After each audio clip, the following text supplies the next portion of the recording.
ثقافتی یلغار یا cultural aggression ایک دوسری نوعیت کا جو ہے جنگ ہے، ایک قوم کو ختم کرنے کے لیے، ایک قوم کو تباہ کرنے کے لیے، لیکن اس میں ایک فرق ہے۔ اس جنگ میں ہم ظاہری وجود کو ختم کرتے ہیں، کلچرل وار میں ہم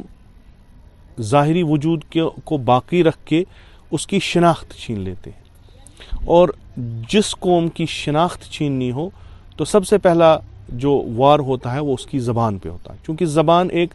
وسیلہ ہے۔ بہت ساری چیزیں جو ہماری ثقافت میں ہیں، ہمارے کلچر میں ہیں، وہ سمجھنے کے لیے بہت سارے مفاہیم جو ہیں وہ ہم تبھی سمجھ سکتے ہیں جب ہمارے پاس زبان ہو۔ تو پہلا اٹیک، پہلا حملہ زبان پہ ہوتا ہے کہ ان سے وہ زبان چھینی جائے، ان کے مدارس میں، ان کے اسکولوں میں، ان کے اداروں میں ایک نئی زبان جو ہے وہ متعارف کی جائے، اور وہ جو اس زبان سے آشنا ہوتے ہیں، جو وہ زبان استعمال کرتے ہیں، جو زبان بولتے ہیں، تو اس زبان کی ثقافت آہستہ آہستہ ان میں رائج ہوتی ہے، ان میں آ جاتی ہے، خود بخود آ جاتی ہے، چونکہ وہ اس زبان سے اس ثقافت کو بہتر سمجھ سکتے ہیں، باوجود ہی کہ وہ ایک دوسرے کلچر کے بندے ہیں، لیکن چونکہ زبان بدل گئی تو کلچر بھی بدل گیا۔ تو اس زبان سے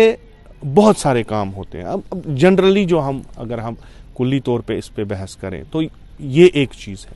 اب